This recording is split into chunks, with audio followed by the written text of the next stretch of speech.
नमस्कार विद्यार्थी मित्रांनो, आजच्या या BSc भाग 2च्या प्रॅक्टिकल पेपर नंबर 2 मधील एक्सपेरिमेंट नंबर 12 जो आहे तो आज आपण या प्रॅक्टिकल सेशनमध्ये बघणार आहोत. हा एक्सपेरिमेंट नंबर 12 जो आहे that experiment number 12 is model sampling from negative binomial distribution. म्हणजे निगेटिव्ह बायनॉमियल डिस्ट्रीब्युशनमधून सॅम्पल कशा पद्धतीने एका पर्टिक्युलर सॅम्पल साईजचं ड्रॉ करायचं ह्याची प्रोसिजर काय असते, ते कसं ड्रॉ करायचं हे आपण या एक्सपेरिमेंटमध्ये शिकणार आहोत. आता इथं question number 1, question number 2, question number 3 आणि क्वेश्चन नंबर 4 असे 4 क्वेश्चन दिलेले आहेत. या प्रत्येक क्वेश्चनमध्ये वेगवेगळी सॅम्पल साईजचं सॅम्पल ड्रॉ करा म्हणून सांगितलं आहे आणि निगेटिव्ह बायनॉमियल डिस्ट्रीब्युशनचे पॅरामीटर्स वेगवेगळे दिलेले आहेत. त्या पद्धतीनं आपल्याला ते सॅम्पल ड्रॉ करायचं आहे. तर आता क्वेश्चन नंबर 1 मध्ये बघूया आपण. तर क्वेश्चन नंबर 1 मध्ये हे आपल्याला काय करायचं आहे, draw a random sample of size 12 from negative binomial distribution with parameters k is equal to 5 and p is equal to 0.7, and we have to calculate mean and SCD of our sample and we have to compare it with the theoretical mean and SCD. म्हणजे 12 साईजचा आपल्याला sample काढायचा आहे negative binomial डिस्ट्रीब्युशनवरून. ते negative binomial डिस्ट्रीब्युशनचे parameters काय आहेत, k is equal to 5 आणि p is equal to 7.7. अशा पद्धतीच्या निगेटिव्ह बायनॉमियल डिस्ट्रीब्युशनवरून आपल्याला 12 साईजचं सॅम्पल ड्रॉ करायचं आहे. आता ते कशा पद्धतीने करणार आपण त्याची एक प्रोसिजर बघूया. नमुना दाखल इथं आपल्याकडं इथं जी शीट आहे त्यामध्ये पण आपल्याला जे दिलेले आहेत प्रॉब्लेम्स थोडे हे पॅरामीटर वेगळे आहेत पण प्रोसिजर सेमच आहे. आता इथं काय केलं आहे, क्वेश्चन नंबर 1 मध्ये आपल्याला k इज इक्वल टू 5 दिला पण p इज इक्वल टू 0.4 आहे आणि we have to calculate mean आणि SCD for sample and we have to compare with the theoretical mean आणि SCD. म्हणजे इथं फक्त p वेगळा दिलेला आहे पण प्रोसिजर जी करायची आहे ती प्रोसिजर सेमच आहे. प्रोसिजर आपण समजावून घेऊ म्हणजे तुम्हाला जरी पॅरामीटर्स वेगळे तुमच्याकडे असले तरी तुम्ही ते काय करू शकता, ड्रॉ करू शकता त्या पद्धतीने. ओके, मग आता इथं कोणतंही सॅम्पल ड्रॉ करत असताना, मॉडेल सॅम्पलिंग करत असताना आपण त्याची डेफिनेशन, गिवन वगैरे ह्या सगळ्या गोष्टी लिहित असतो. So aim is to draw a random sample of size 12 from negative binomial distribution and to calculate mean and SCD and compare with the theoretical mean and SCD. So definition of negative binomial distribution is a discrete random variable x is a set to follow negative binomial distribution with parameters k and p if its PMF is given by probability of capital X equal to small x is equal to x plus k minus 1 cx p raised to k q raised to x, where x takes value 0, 1, 2 and so on, where q is equal to 1 minus p and p lies between 0 and 1 and probability is equal to 0 otherwise. Here given the sample size n or n is equal to 12 and parameters k is equal to 5, p is equal to 0.4. आपल्या original शीटमध्ये p is equal to काय दिलेलं आहे, 0.7 दिलेलं आहे. तुम्ही practical करताना ते 0.7 घेऊन तुम्ही करायचं. सो आता हे p इज इक्वल टू 0.4 साठी आपण बघूया. आता फॉर्म्युली ज्या आहेत सॅम्पल मीन आणि SCD काढण्यासाठी, ते सॅम्पल मीनचा formula x bar is equal to summation xi divided by n, SCD standard deviation that is sigma is equal to square root 1 by n summation xi square minus x bar square. Theoretical mean काय, KQ upon p आणि theoretical SCD square root KQ upon p square. अशा पद्धतीनं आहे. आता याचं जे रिकरन्स relation आहे, कारण आपल्या प्रॉपर्टीज काढाव्या लागतात ज्यावेळेला आपण सॅम्पल मॉडेल सॅम्पलिंग करतो त्यावेळेला आपल्याला त्या डिस्ट्रीब्युशनच्या प्रोबॅबिलिटीज लागतात प्रत्येक व्हॅल्यूच्या ज्या आहेत तेवढ्या. तर त्यासाठी आपण रिकरन्स रिलेशनचा वापर करतो. तर रिकरन्स रिलेशन काय आहे या डिस्ट्रीब्युशनसाठी, तर probability that capital X is equal to x plus 1 is equal to x plus k upon x plus 1 into q into p of x. अशा पद्धतीनं तुम्ही त्याचं रिकरन्स रिलेशन आहे दोन सक्सेसिव्ह प्रॉपर्टीजमधलं. म्हणजे प्रॉपर्टी ऑफ 0 तुम्हाला माहीत असेल तर त्यामुळे प्रॉपर्टी ऑफ 1 तुम्हाला काढता येते ह्या रिकरन्स रिलेशनचा वापर केला तर त्यामध्ये फक्त x इक्वल टू 0 पुट केलं की तुम्हाला probability of x equal to 1 मिळते. Probability of x equal to 0 किती असते तर p⁻k अशी ती प्रॉबिलिटी असते. सो ह्या सगळ्याचा वापर करून आपण ऑब्झर्वेशन टेबल काढू शकू. आता ऑब्झर्वेशन टेबल काढत असताना के आणि पी आपल्याकडे आहे माहिती आहे. So q is equal to 1 - 0.4, q is equal to 0.6. So P0 is equal to p⁻k. So 0.4⁵ because k is 5. So probability of x equal to 0 is 0.01024 अशी आपल्याला ती प्रॉबिलिटी मिळेल. रँडम नंबर आपण जे काय आहेत ते स्टॅटिस्टिकल टेबलवरून किंवा तुमच्या कॅल्सीवरून जनरेट आपण करणार आहोत, ते तुम्हाला प्रोसिजर माहितीच आहे. मग आपण पहिल्यांदा आपल्याला काय आहे आपला टास्क तर we have to find the probabilities. Negative binomial डिस्ट्रीब्युशनच्या व्हॅल्यूची प्रॉबिलिटी, प्रत्येक व्हॅल्यूच्या प्रॉबिलिटीज काढाव्या लागतील. ॲटलिस्ट 12 नंबरपर्यंत तरी प्रॉबिलिटी आपल्याला काढाव्या लागतील. तिथून पुढं सुद्धा काढाव्या लागतील कारण f(x) जोपर्यंत आपल्याला मिळत नाही 0.99 तोपर्यंत ते काढायचंच. आता इथं तुम्ही म्हणाल काढलेलं नाही आहे, पण ते काय झालं अनायासे रँडम प्रॉबिलिटी ज्या आल्यात, रँडम नंबर जे आलेत ते 0.87 पेक्षा कोणतीही रँडम प्रॉबिलिटी किंवा रँडम नंबर मोठा आला नाही. जर आला असता रँडम नंबर 0.9 वगैरे तर तुम्हाला त्या तिथनं 0.87 पासून पुढच्या सगळ्या जे काही डिस्ट्रीब्युशन फंक्शन्स आहेत ते बघावे लागले असते. कारण आपण काय करतो equal to or just greater f(x) बघत असतो. त्यामुळे जस्ट ग्रेटर f(x) 0.9च्या किंवा 0.90च्या बघण्यासाठी आपल्याला पुढच्या f(x) काढाव्या लागल्या असत्या. पण इथं काय झालं आहे तेवढ्या रँडम प्रॉबिलिटीज मोठ्या आल्या नाहीत, त्यामुळे आपल्याला तिथपर्यंतच आपण ते घेऊन थांबलेलो आहे. ओके. प्रत्येक वेळेला तुम्ही आता प्रॅक्टिकल करत असताना रँडम प्रॉबिलिटीज तुमच्या तशा येतीलच, या पद्धतीनं त्याची गॅरंटी देता येत नाही. त्यामुळे तुम्हाला f(x) जोपर्यंत 0.999 किंवा 1 मिळत नाही तोपर्यंत तुम्हाला तो कॅल्क्युलेट कराव्याच लागतील प्रॉबिलिटी. त्यामुळं x इक्वल टू 0 पासून 12 पुढंपर्यंत तर तुम्हाला काढाव्या लागतील. सो ह्या प्रॉबिलिटी काढत असताना इथं या ऑब्झर्वेशन टेबलमध्ये काय केलं आहे रिकरन्स रिलेशनचा आधार घेतलेला आहे. रिकरन्स रिलेशनचा आधार घेऊन त्या प्रॉबिलिटी काढलेल्या आहेत पुढं. मग रिकरन्स रिलेशनमधलं probability of x equal to 0ला ज्यानं मल्टिप्लाय केल्यानंतर probability of x equal to 1 मिळते त्या गोष्टी आधी काढून घेतलेल्या आहेत. म्हणजे x+k/x+1 ही हा पार्ट तिथं आधी काढून घेतलेला आहे. सो नुसतं probability of x equal to 0ला x इक्वल टू 0च्या त्या रिकरन्स रिलेशनच्या टर्मनी मल्टिप्लाय केलं की तुम्हाला probability of x equal to 1 मिळते. अशा पद्धतीनं तुम्ही तिथं प्रॉबिलिटी काढणार. म्हणजे probability of x equal to 0 जी आहे त्याला ह्या टर्मनं मल्टिप्लाय केलं की तुम्हाला ही टर्म मिळेल दुसऱ्या नंबरची. त्यानंतर दुसऱ्या नंबरला ह्या यानं मल्टिप्लाय केलं की ही नंबर मिळेल. असं सक्सेसिव्हली त्या पद्धतीने ते कॅल्क्युलेट केलं. ओके. इथं k इज इक्वल टू 5 आणि p इज इक्वल टू 0.4 घेऊन केलं आहे. आपल्या ओरिजिनल शीटमध्ये k इज इक्वल टू 5 आहे आणि p इज इक्वल टू 0.7 आहे. त्यामुळे ते त्या पद्धतीनं तुम्ही करू शकता. मग इथं एकदा तुम्हाला प्रोबॅबिलिटीज मिळाल्यानंतर f(x) तुम्ही कॅल्क्युलेट करू शकता सक्सेसिव्ह ॲडिशन घेऊन प्रोबॅबिलिटीची. ही आता तुम्हाला माहीत झालं, you are familiar with that process. So मग एकदा f(x) तुम्हाला मिळालं की रँडम प्रॉबिलिटीज तुम्ही जनरेट करता.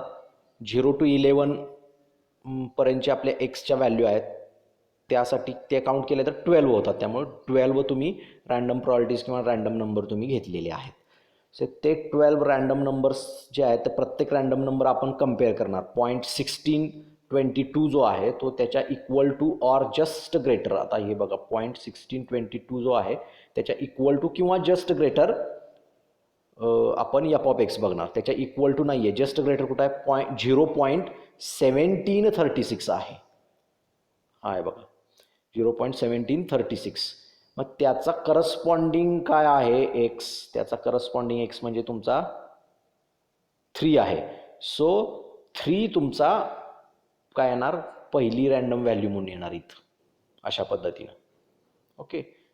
मग नेक्स्ट जी आहे ती 0.8442 ही व्हॅल्यू आहे. त्याच्या इक्वल टू किंवा जस्ट ग्रेटर तुमची कोणती व्हॅल्यू आहे f(x) मधली तर 0.87 आहे जस्ट ग्रेटर.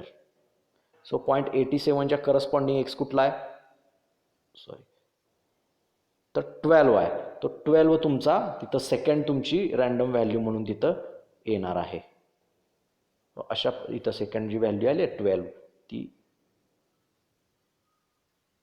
सॉरी ही 12 इथं जी सेकंड आलेली आहे that is your second value of random number. अशा पद्धतीनं तुम्ही सगळे रँडम नंबर रँडम नंबरसाठी एफ ऑफ एक्स कम्पेअर करून त्या सॅम्पल व्हॅल्यूज काढत जाणार. मग तुम्हाला काय काय कॅल्क्युलेट करायचं आहे सॅम्पल व्हॅल्यूसाठी, त्यासाठी जे काय फॉर्म्युलेमधले समेशन्स लागणार आहेत त्या समेशनसाठी जे कॉलम लागतात ते कॉलम तुम्ही काढणार. आता मीनसाठी समेशन एक्स लागतो, त्यामुळे एक्स आपल्या ज्या सॅम्पल व्हॅल्यू आहेत त्यांची बेरीज आपण घेणार, दॅट इज 74. व्हेरियन्स काढायचा असेल तर प्रत्येक व्हॅल्यूचा स्क्वेअर करणार, एक्स स्क्वेअर घेणार आणि त्याची सम घेणार. समजा मीडियन काढायचा असतो काही ठिकाणी तर त्यावेळेला आपल्याला असेंडिंग ऑर्डर ऑफ एक्स घ्यावी लागते. अशा पद्धतीचे ते कॉलम आपण तयार करत असतो.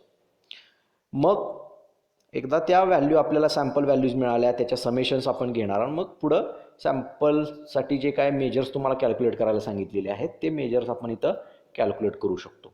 सो कॅल्क्युलेशन्समध्ये mean is equal to X bar is equal to 1/12 into summation X I. 12 म्हणजे sample size, summation X I किती आहे तर 74 वरती आपण कॅल्क्युलेट केली आहे आपल्या सॅम्पलची बेरीज. मग 74/12 so X bar is equal to 6.1666 असं आपल्याला एक्स बार मिळेल. तसं स्टँडर्ड डेव्हिएशनचा formula sigma is equal to square root 1/n summation X I square minus X bar square असं आहे. सो एन आपला किती आहे 12 आहे. So square root under square root किती येणार 544/12 minus 6.1666 summation X I square 544 आलेली आहे. त्यामुळे हे सॉल्व केलं तर आपल्याला सगळं s D is equal to 2.7030 असं आपल्याला काय मिळेल एस डी मिळेल. सो आपण मग काय करणार नंतर थिअरॉटिकल व्हॅल्यू ज्या आहेत त्या थिअरॉटिकल व्हॅल्यूशी आपण कम्पेअर करणार. So theoretical mean is K Q upon P. So 5 into 0.6/0.4 so 3/0.4 so that is equal to 7.5 theoretical mean. आणि theoretical S D is square root K Q upon P square. So square root 5 into 0.6 into 0.4 bracket square. So it will be theoretical S D is equal to 4.33. अशा पद्धतीने तुम्हाला theoretical S D मिळेल. मग त्याचा आपण result लिहिणार. रिझल्टमध्ये तुम्ही तुमचं डायरेक्ट रँडम सॅम्पल जे आलेले आहे ते लिहू शकता ब्रॅकेटमध्ये. स्मॉल ब्रॅकेट पहिली व्हॅल्यू कॉमा दुसरी व्हॅल्यू कॉमा तिसरी व्हॅल्यू अशा 12 व्हॅल्यू लिहून ब्रॅकेट कंप्लीट करायचं आणि परत पुढचे रिझल्ट ते लिहायचे.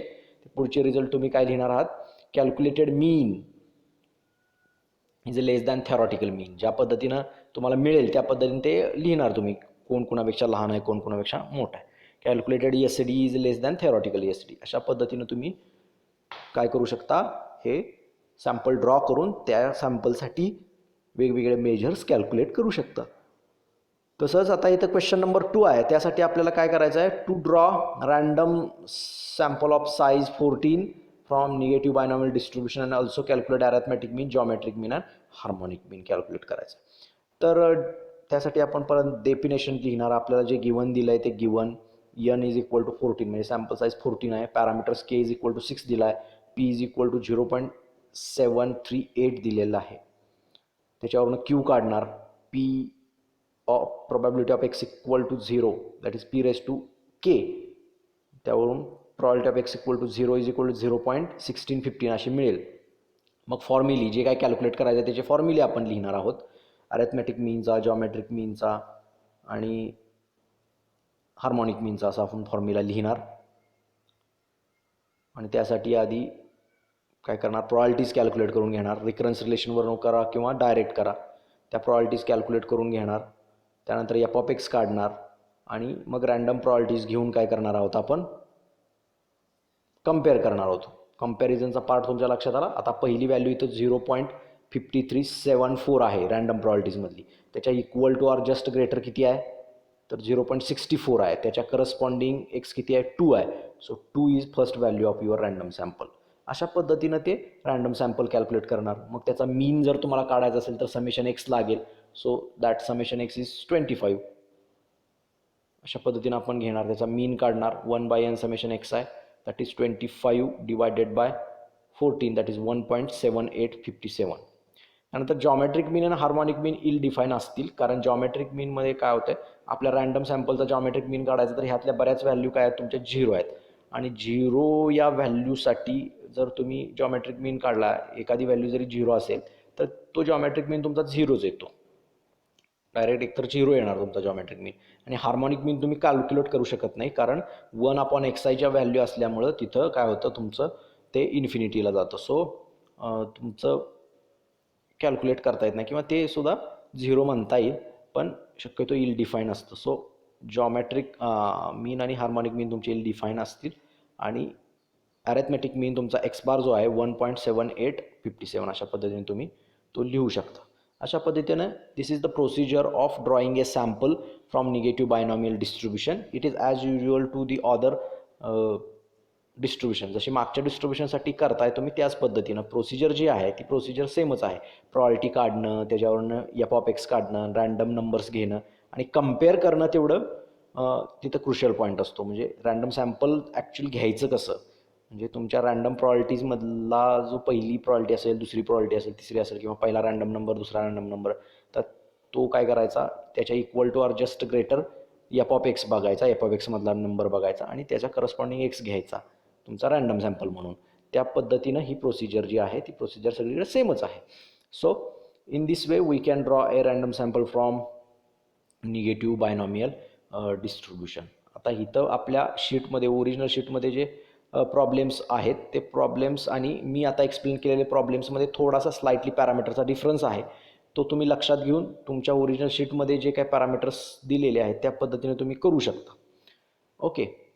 आता इथं यामध्ये जर क्वेश्चन नंबर 4 आहे तो थोडासा वेगळा आहे. क्वेश्चन नंबर 4मध्ये आपल्याला काय दिलं आहे, क्वेश्चन नंबर 4मध्ये तुम्हाला मीन आणि व्हेरियन्स दिलेले आहेत, आणि मीन आणि व्हेरियन्स दिलेले असताना तुम्हाला मग त्याचे काय करायचे आहेत, पॅरामीटर्स काढायचे आहेत, आणि मग तुम्हाला ते पुढं सॅम्पल ड्रॉ करायचं आहे. आता मीन आणि व्हेरियन्स, आपला मीन काय आहे KQ/P, व्हेरियन्स काय आहे KQ/P². सो KQ/P, मीन अपॉन व्हेरियन्स केलं की तुम्हाला P मिळतो. म्हणजे बघा इथं मी लिहितोय KQ/P डिवायडेड बाय KQ/P² केलं तर हा डिनॉमिनेटर जो P² आहे की नाही तो काय होईल, KQ तर जाईलच, डिनॉमिनेटरचा डिनॉमिनेटर आहे तो P² न्यूमरेटरला येईल, हा P परत त्याला डिवायडेड बाय होईल, बरोबर. दॅट इज इक्वल टू तुम्हाला P शिल्लक राहील. म्हणजे मीन अपॉन व्हेरियन्स तुम्ही केला तर तुम्हाला काय मिळतो, P मिळतो. मग मीन अपॉन व्हेरियन्स, जो मीन तुम्हाला दिला आहे तो मीन किती आहे बघायचा, तो मीन डिवायडेड बाय व्हेरियन्स किती आहे बघायचा. मीन डिवायडेड बाय व्हेरियन्स तुम्ही केला तर तुम्हाला डायरेक्ट P मिळेल. म्हणजे 1.5 हा तुमचा मीन आहे, डिवायडेड बाय व्हेरियन्स 1.875 तुम्ही केलात तर जे काय तुम्हाला आन्सर मिळेल that will be the value of P. Okay. P वरनं तुम्ही Q काढू शकता, बरोबर. P वरनं Q काढू शकता, कारण 1 - P is equal to Q. So 1 - P केलं की तुम्हाला Q मिळतो, आणि एकदा Q मिळाला की तुम्हाला K काढणं काय अवघड नाही. K कसा काढणार, PQ माहिती आहे तुम्हाला.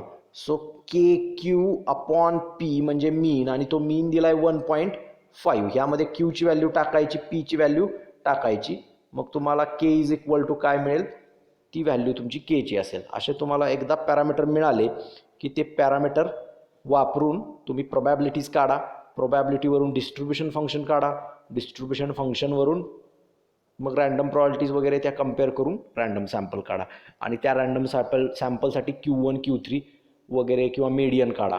कारण जर मेडियन काढायचं असेल, Q1 Q3 काढायचं असेल तर तुम्हाला ते सॅम्पल असेंडिंग ऑर्डरनं अरेंज करावं लागेल, आणि नंतर तुम्हाला ते मेडियन Q1 Q3 काढावे लागतील. अशा पद्धतीनं काय करू शकता तुम्ही, हे model sampling from negative binomial distribution करू शकता.